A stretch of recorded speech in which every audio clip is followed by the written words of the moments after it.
అభిజ్ఞ అంటే తెలుసుకోవాలనే కోరిక. ఈరోజు మనం 10థ్ class NCERT history chapter 4 the making of global world అనే టాపిక్‌కి సంబంధించిన సమ్మరీని చూసేద్దాం. సో, ఈ చాప్టర్ అనేది ఏం చెప్తుందో ఒక్క మాటలో చెప్పాలంటే గ్లోబలైజేషన్ గురించి మాట్లాడుతది. గ్లోబలైజేషన్ అంటే ఏంటి అంటే మొత్తం అన్ని దేశాలు కూడాను ఒకదానికొకటి కాంటాక్ట్‌లో ఉండడం. గ్లోబ్ అంతా కూడాను ఒక సింపుల్‌గా కాంటాక్ట్‌లో ఉండడాన్ని గ్లోబలైజేషన్ అని అంటారు. సో, ఈ గ్లోబలైజేషన్ అనేది ఏదో నిన్న మొన్న వచ్చింది అనేది కాదు. ఇది యాక్చువల్లీ 5000 ఇయర్స్ బ్యాకే ఉంది. ఇంకా చెప్పాలంటే ఎప్పటి నుండో పాత కాలంలో నుండే ఉంది అనుకుని చెప్పొచ్చనమాట. సో, ప్రజలు మాట మాటకి ఆ ప్లేస్ నుండి ఈ ప్లేస్‌కి, ఈ ప్లేస్ నుండి ఆ ప్లేస్‌కి తిరుగుతూనే ఉంటారు. దీనికి మేజర్‌గా చూసుకున్నట్లయితే మేజర్‌గా వీళ్ళు ఏ రీజన్స్ బట్టి తిరుగుతుంటారు? రిలీజియన్‌ని స్ప్రెడ్ చేయడానికి తిరుగుతారు. ట్రేడ్ కోసము తిరుగుతూ ఉంటారు. అదే రకంగా స్పిరిచ్యువల్ ఫుల్‌ఫిల్‌మెంట్ కోసం కూడా తిరుగుతూ ఉంటారు. ఇంకొంతమంది అయితే రిలీజియస్‌గా వాళ్ళకి టార్చర్ అయిపోతుంది, పర్సిక్యూషన్ అయిపోతుంది అనుకుని వేరే దేశానికి వెళ్ళిన వాళ్ళు కూడాను ఉంటారు. మీకు బెస్ట్ ఎగ్జాంపుల్‌గా దీనికి ఏదైనా ప్రూఫ్ దొరికిందంటే దొరికింది కదా! ఇండస్ వ్యాలీ సివిలైజేషన్‌లో వాడిన కరెన్సీ అనేది బయట కూడా దొరికింది. వాటికి ఆఫ్రికా వాళ్ళతో కూడా లింకులున్నాయి. మాల్దీవ్స్‌లో యూజ్ చేసే కరెన్సీ అనేది సీషెల్. సో, సీషెల్ గవ్వల్ని ఎక్కడో చైనాలో కూడా దొరికింది. దీన్ని బట్టి మనకి ఏం అర్థమవుతుందంటే, ఇక్కడ సిట్యుయేషన్ ఈ రోజు కాదు. ఎప్పటి నుండో పాత కాలం నుండి కూడా వచ్చింది. సో, మనం డిఫరెంట్ పేజెస్‌లో ఈ గ్లోబలైజేషన్ గురించి మాట్లాడితే దాంట్లో ఫస్ట్ పేజ్ మాట్లాడుతుంది ప్రీ మోడర్న్ వరల్డ్. అంటే అంత టెక్నాలజీ, అంత డెవలప్‌మెంట్ కాని రోజుల్లో కూడా ఎలా ఉండేది అంటే సిల్క్ రూట్. సిల్క్ రూట్ నుండి చాలా రకాల వస్తువులనేవి ట్రావెల్ అయ్యింది. సిల్క్ రూట్ అంటే చాలామంది ఏం ఊహించుకుంటారంటే సిల్క్‌తో తయారు చేసిన ఒక రూట్ అని అనుకుంటారు. యాక్చువల్ అది కాదు. సో, చైనా ఉంది కదా! ఇది చైనా అనుకోండి. ఇది ఎక్కడో ఉన్న యూరోప్ అనుకోండి. ఈ యూరోప్‌కి, చైనాకి మధ్య ఆ రోజుల్లోనూ ఒక హైవే ఉండేది. సో, ఈ హైవే రూట్‌ని యూజ్ చేసుకొని చాలామంది అనమాట ఆ రూట్ నుండి స్పైసెస్‌ని మన ఇండియా వాళ్ళు కూడాను అటు ఎలాగో కింద ఇండియా ఉంది కాబట్టి ఇండియా వాళ్ళు కూడాను ఈ రూట్ నుండే యూజ్ చేసుకొని స్పైసెస్‌ని పంపించేవాళ్ళు. చైనా అయితే వాళ్ళ దగ్గర ఉన్న సిల్క్‌ని పంపించేవాళ్ళు. సో, ఇలా పంపించిన తర్వాత బయట యూరోప్ నుండి ఈ కంట్రీస్ నుండి గోల్డ్ అనేది తిరిగి చైనాకి, ఇండియాకి ఇలాంటి వాటికి వచ్చేస్తదనమాట. సో, మొత్తానికి ఇక్కడ ట్రేడ్ అనేది జరిగేది. అయితే ట్రేడ్ ఒక్కటి సింగిల్‌గా మాత్రమే కాదు. ట్రేడ్ ఎప్పుడు కూడా కల్చర్‌తోనే ఉంటది. ఎందుకంటే ఒక పర్సన్ అనేవాడు వాడికంటూ కొన్ని ఎథిక్స్ ఉంటాయి. వాడికంటూ కొన్ని వాల్యూస్ ఉంటాయి. వాడంటూ ఒక రిలీజియన్‌కి సంబంధించిన, వాడంటూ ఒక ఏరియాకి సంబంధించిన వాటన్నిటిని మోసుకొని వస్తాడనమాట. ఇలా కల్చరల్ చేంజెస్ కూడాను ఈ రూట్ నుండి వచ్చాయి. చాలామంది రిలీజియస్ గురూస్ ఇలాంటి వాళ్ళు కూడా ఈ రూట్ నుండి ట్రావెల్ చేస్తారు. సో, ట్రేడ్, కల్చర్ సింగిల్‌గా ఉండవు. విడివిడిగా ఉంటాయి. అవి కూడాను కలిసే ఉంటాయి, వస్తాయి కూడాను. సో, ఇప్పుడు మనం ఫుడ్ గురించి మాట్లాడుతున్నట్లయితే, ఈ ఫుడ్ అనేది మామూలు విషయం కూడా కాదు. ఎందుకంటే ఫుడ్ కూడాను ఒక ప్లేస్ నుండి ఒక ప్లేస్‌కి ట్రావెల్ అవుతుంటది. దీనికి బెస్ట్ ఎగ్జాంపుల్ ఏంటంటే, అరబిక్ ప్లేస్‌లోననమాట పాస్తా అంటారు. అదే పాస్తా అనేది ఇటాలియన్‌కెళ్ళిపోయి అది ఇటాలిక్ ఫుడ్ ఇలా కనిపిస్తుంటది.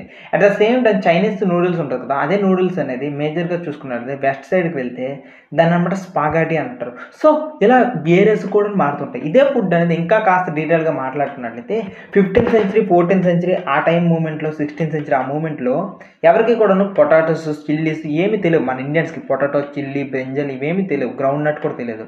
కానీ ఎప్పుడైతే అమెరికన్ కనిపెట్టారో అప్పుడనమాట అమెరికా ప్రజలతోని ట్రేడ్ రిలేషన్స్ కొనసాగి అక్కడ ఉన్న ట్రేడర్స్ అనేవాళ్ళు ఆ ఫుడ్‌ని పట్టుకొని వచ్చి ఇక్కడ కూడా ఇంట్రొడ్యూస్ చేశారు. మనకి టమాటాలు గానీ, చిల్లీస్ గానీ, పొటాటో గానీ, గ్రౌండ్ నట్ గానీ ఇవన్నీ కూడాను.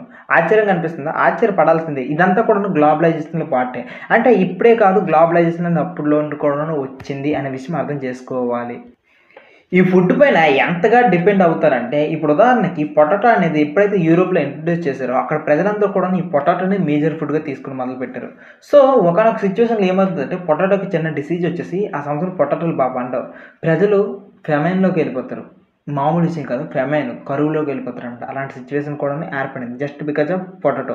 అంటే అప్పుడు ప్రజలకి ఎంత తక్కువ అవకాశం ఉండేదో చూసుకోండి. సో, ఈ రకంగా జరిగేవి. సో, ఇక్కడ ఈ ఫుడ్ సంగతి అయిపోయిన తర్వాత నెక్స్ట్ మనం మాట్లాడుతుంది కాన్క్వెస్ట్, డిసిజివ్ ట్రేడ్. ఏంటి ఈ కాన్క్వెస్ట్, డిసిజివ్ ట్రేడ్ అంటే ఎప్పుడైతే అమెరికా అనేది ఫైండ్ ఔట్ చేస్తారో, ఇక అమెరికాని ఫైండ్ ఔట్ చేసిన తర్వాత మామూలుగా ఉండదు సిట్యుయేషన్. ఎందుకంటే అక్కడ ల్యాండ్ చాలా ఎక్కువ ఉంది. చాలా ప్లేసెస్ ఉన్నాయి. ప్రజలు ఎలాంటి ప్లేసెస్ అలాంటి ప్లేసులున ఎక్కువ ఏది పండించినా బంగారం, మినరల్స్ ఉన్నాయి కాబట్టి చాలామంది యూరోపియన్స్ ఏం ఫీల్ అయ్యారంటే, ఈ అమెరికాలో ఉన్న వాళ్ళందరిని మనం కాన్క్వెస్ట్ చేస్తే అక్కడ చాలా అగ్రికల్చర్ పండించుకోవచ్చు. ఆటితో ఎక్కువ డబ్బులు సంపాదించొచ్చు అని ప్లాన్ ఏసారు. ఎక్కువగా రిచ్ ఉన్న వాళ్ళు ఆ రోజుల్లో అగ్రికల్చర్ చేసేవాళ్ళనమాట. ఇలాంటి సిట్యుయేషన్‌లో ఏమైంది సిట్యుయేషన్ అంటే, వాళ్ళు ఏమని ఊహించుకున్నారంటే, సౌత్ అమెరికాలోన ఎల్ డోరాడో అనుకుని ఒక గోల్డెన్ సిటీ ఉండేది అనుకుని ఫీల్ అయ్యేవారు. ఇలాంటి వాళ్ళనమాట అక్కడికొచ్చారు, కాన్క్వెస్ట్ చేసుకున్నారు, అమెరికాని ఆక్యుపై చేశారు, అక్కడ నుండి ట్రేడ్ బలవంతంగా చేశారు కూడాను. అయితే ఇక్కడ ఈ గ్లోబలైజేషన్ అయ్యే కొద్దిలోన అంత పాజిటివ్ కాదు, నెగెటివ్ కూడాను జరిగింది. అదేంటంటే డిసీజెస్ అనమాట. స్మాల్ పాక్స్ అనే ఒక డిసీజ్ ఉంది కదా!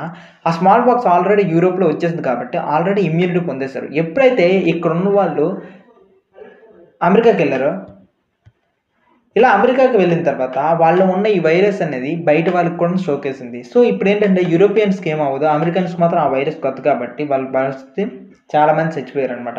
సో ఈ రకంగా నెగిటివ్స్ కూడా జరిగాయి. అందుకే మనకి అండమాన్ నికోబార్స్లో ఒక ఉంటారు, జరవా అనుకుని ఒక ట్రైబ్ ఉంటుంది. ఆ ట్రైబ్స్కి ఎవరు వెళ్ళి తాకండి ముట్టకండి అనుకుని. ఎందుకంటారంటే మన వైరస్లు ఎవరికైనా వాళ్ళకి అంటేసాయి అనుకోండి మన బాడీలో ఉన్నవి, వాళ్ళు తట్టుకోలేరు. చాలా డెలికేట్, చాలా సంవత్సరాల నుండి ఐసోలేటెడ్గా ఉన్నారు కదా, ఇది పరిస్థితి. డిసీజెస్ కూడా వచ్చాయి. నెక్స్ట్ ట్రేడ్ గురించి మాట్లాడితే ఒకప్పుడు చైనా, ఇండియా రెండే top countries pre modern world ఏరియాలో. కానీ ఇప్పుడు ప్రజెంట్ సిచ్యువేషన్ ఏంటంటే బ్రిటన్, అదే రకంగా ఫ్రాన్స్ ఇలాంటి కంట్రీస్ అన్నీ కూడా ఎప్పుడైతే ట్రేడ్ చేయడం అంటే షిప్స్లో ట్రేడ్ చేయడం మొదలు పెట్టాయో ఇప్పుడు టాప్ అయిపోయాయి. చైనా ఏమో ఐసోలేట్ అయిపోయింది, మనమేమో కాలనైజ్ అయిపోయాం. కానీ బ్రిటన్ ఇవన్నీ కూడా ఇప్పుడు టాప్ ప్లేస్కి వెళ్ళిపోయాయి అనమాట. అది సిచ్యువేషన్.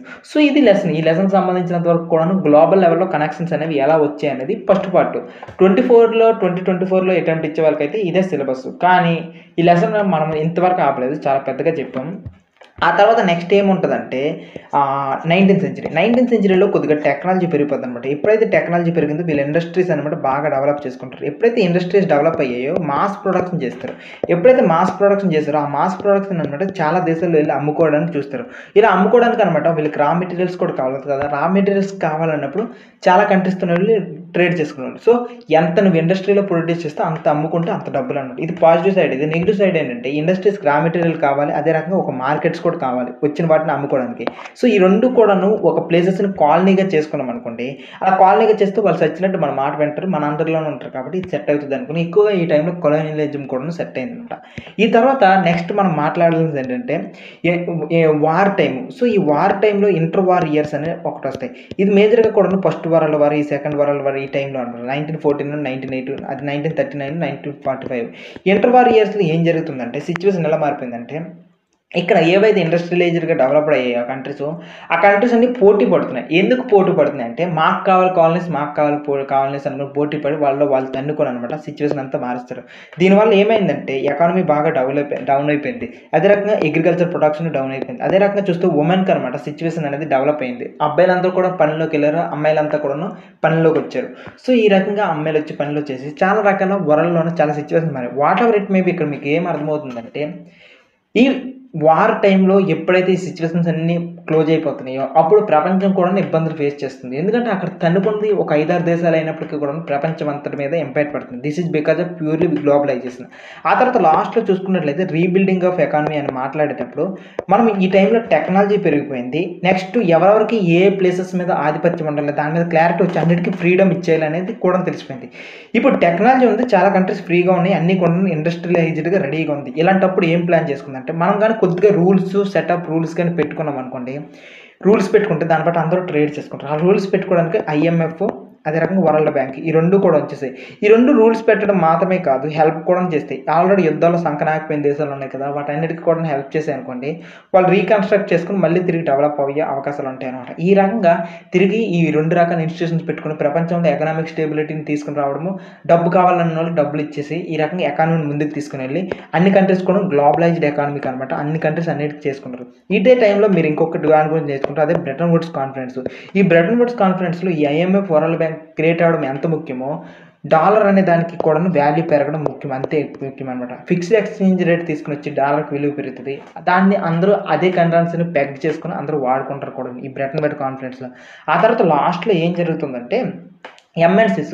సో ఈ MNCs అనేవి డిఫరెంట్ ప్లేసెస్కి వెళ్ళి ఏ రకంగా తక్కువ అన్ఎంప్లాయ్మెంట్ ప్రాబ్లమ్ సాల్వ్ చేసింది, అవన్నీ మళ్ళీ తిరిగి ఎలా డెవలప్ అయ్యాయి, చైనా, ఇండియా అనేది ఈ MNCs వల్ల ఏ రకంగా డెవలప్ అయ్యేది అనేది లాస్ట్ స్టేజ్లో చూస్తాం. ఫైనల్గా ఏంటంటే ఎక్కడో చాలా తక్కువగా మోడర్న్ ఏజ్లో ఉన్న దాని నుండి ప్రజెంట్ MNCs వేరే ప్లేస్లోకి వెళ్ళి వేరే దేశంలో వాళ్ళ కంపెనీస్ పెట్టుకొని కూడా మోడర్నైజ్ అయ్యేంత వరకు చూసామన్నమాట. సో టెక్నాలజీ పరంగా, స్టెబిలిటీ పరంగా, అదే రకంగా కంపెనీల పరంగా, ఎకానమీ పరంగా, అన్ని పరంగా కూడాను కనెక్టెడ్గా మారిపోయాము. This is called the making of global world.